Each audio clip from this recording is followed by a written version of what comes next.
कि मैंने तुझे पढ़ाया है तो मुझे 14 करोड़ जो तूने विद्या अध्ययन करी है उसकी शिक्षा हेतु 14 करोड़ सोने की मुद्रा मुझे ला कर दे। और कौश ऋषि की आंख में जल था, राजा रघु के पास चले गए थे। वो रघु जिनका आज तक नियम लिया जाता है कि रघुकुल रीत सदा चली आई, प्राण जाए पर वचन। कौश आए, कौश ब्राह्मण ने आंख में जल भरा था। राजा रघु ने देखा, शिव जी की पूजन करके उठे थे राजा रघु, और उन्होंने देखा कि एक ब्राह्मण दरवाजे पर खड़ा हुआ है, आंख में अश्रु है उसके, नैनों में जल भरा है उसके। पूछा, क्या बात है ब्राह्मण देवता, क्या हुआ? हुआ क्या ब्राह्मण देवता, क्यों रो रहे हो?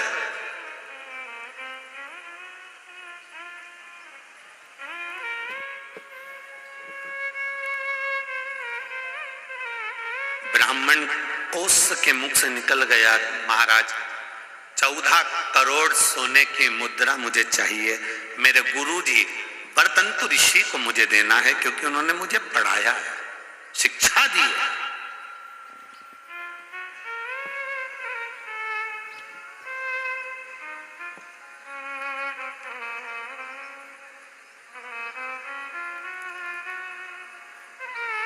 करोड़ कैसे दूंगा मैं आपको? अभी तो मैंने 3 दिन पहले यज्ञ करा है, बड़ा यज्ञ हुआ, समापन हुआ, पूरा कोष उसमें समाप्त हो गया। अब मेरे पास इतना नहीं बचा। 1,000 मांग लो, 5,000 मांग लो, 10,000 मांग लो, 20,000 सोने की मुद्रा दे देता हूं। 1 करोड़ भी अगर सोने की मुद्रा मांगते हो तो दे देता हूं, पर 14 करोड़ सोने की मुद्रा कैसे दूंगा? 14 करोड़ सोने की मुद्रा मेरे पास नहीं।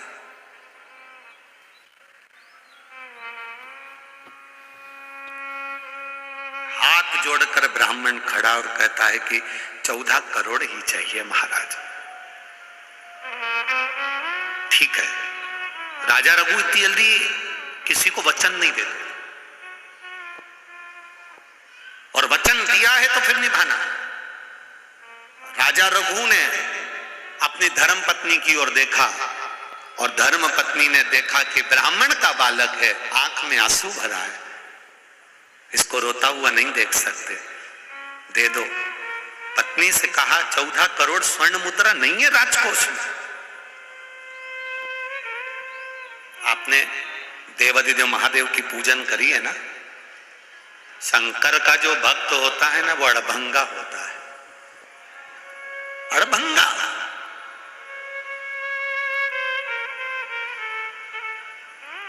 शिव का जो भक्त है वो अड़भंग है, थोड़ा बहुत नहीं देता वो। इस व्यासपीठ ने देखा है कई कथाओं में लोग शंकर जी के मंदिर में जाकर कहते हैं इतने साल हो गए भगवान संतान दे देना।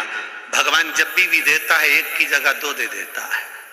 इस व्यासपीठ एक विपदा की जब घड़ी आ जाए, विपदा का जब समय आ जाए, विपदा तुम्हारे सामने हो तो घबराना नहीं है।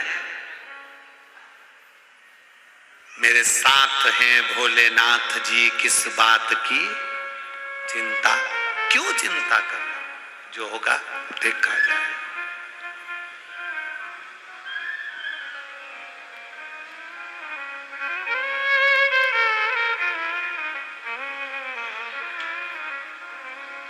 अब उस बात की क्या चिंता करना। राजा रघु से उनकी धर्म पत्नी कर रही है, शिव जी की पूजन कर आयो, शंकर जी का अनुष्ठान कर आयो, शंकर की आराधना कर आयो। आपसे अगर कोई कहे तो तुम कह सकते हो शिव महापुराण की कथा सुनकर आयो। किस बात का डर, किस बात का घबराना? महादेव पर विश्वास है, टूट पड़ो।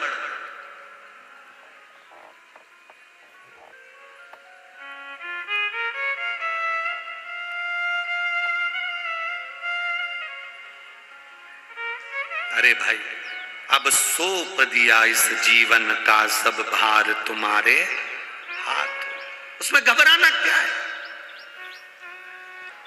अब राजा रघु ने धर्म पत्नी का कहना माना और वचन दे दिया, ब्राह्मण देवता कल शाम के समय प्रदोष काल में आना, मैं आपको 14 करोड़ स्वर्ण की मुद्रा दे दूंगा।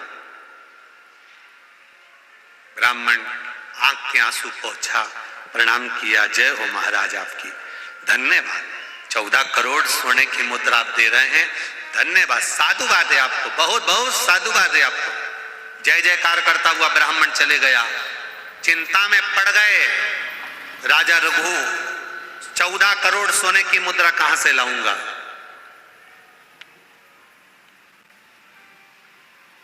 चौदह करोड़ सोने की मुद्रा कहां से लाऊंगा?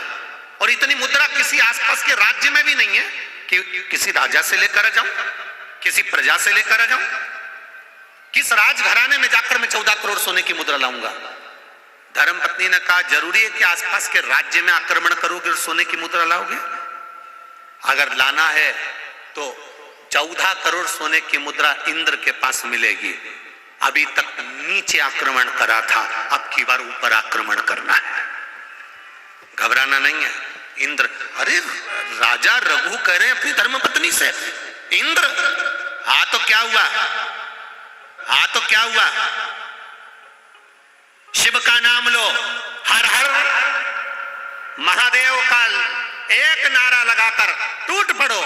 और राजा रघु ने तुरंत इंद्र के ऊपर आक्रमण करने की तैयारी कर ली। सेना तैयार, तब तैयार, बल तैयार। पत्नी के कहने पर आज राजा रघु देवाधिदेव महादेव की आराधना कर कर जाने लगे।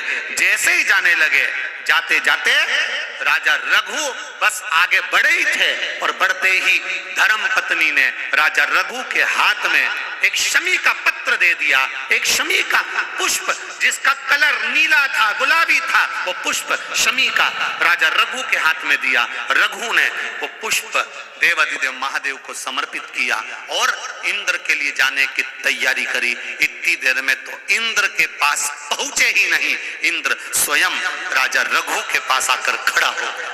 स्वयं इंद्र राजा रघु के पास, रघु आप कौन? इंद्र, मैं तो आप ही के पास आ रहा था, आप ही के पास पहुंच रहा था, कैसे आना हुआ? इंद्र ने कहा, तू आक्रमण मत कर, तुझे 14 करोड़ सोने की मुद्रा चाहिए ना, चिंता का विषय नहीं है, चिंता का विषय, चिंता का विषय। प्रणाम। हमारे बीच संत पधारे, एक बार जोरदार ताली। 14 करोड़ सोने की मुद्रा का विषय नहीं है तो चिंता मत कर। तूने जब एक शमी का पुष्प देवाधिदेव महादेव को समर्पित करा है तो उसका बल इतना है कि 14 करोड़ सोने की मुद्रा तो इंद्र को देना ही पड़ती है। एक पुष्प यदि देवाधिदेव महादेव को शमी का भूल से भी चढ़ जाता है तो उसका जो लाभ है, उसका जो फल है, उसका जो आनंद है, उसका जो एक आशीर्वाद है, वो 14 करोड़ स्वर्ण मुद्रा के बराबर होता है। तो चिंता मत कर। भगवान इंद्र ने उसी समय कुबेर को बुलाया, शमी के वृक्ष पर उसको बिठाया और बिठाकर शमी के वृक्ष से 14 करोड़ शमी के वृक्ष से स्वर्ण मुद्राएं प्रदान करवाई। वो स्वर्ण मुद्रा 14 करोड़ जब प्राप्त हुई तो कोस को दी गई। कोस ब्राह्मण ने उन मुद्राओं को ले जाकर वरतंतु ऋषि को दिया। वरतंतु ने वो मुद्रा पाकर पुनः राजा रघु को प्रदान कर दिया। राजन, मुझे तो केवल इस शमी की महत्वता को जानना था, इसलिए मैंने ये लीला रची थी। आपसे निवेदन है, जिंदगी में प्रयास करना, जब जब कहीं ऐसा तुम्हें महसूस होने लगे, जब जब तुम्हें ऐसा लगने लगे, ऐसा लगे आपको कि जीवन में संपदा की, वैभव की थोड़ी सी कमी सी लगने लगे, तब प्रयास करना, प्रयास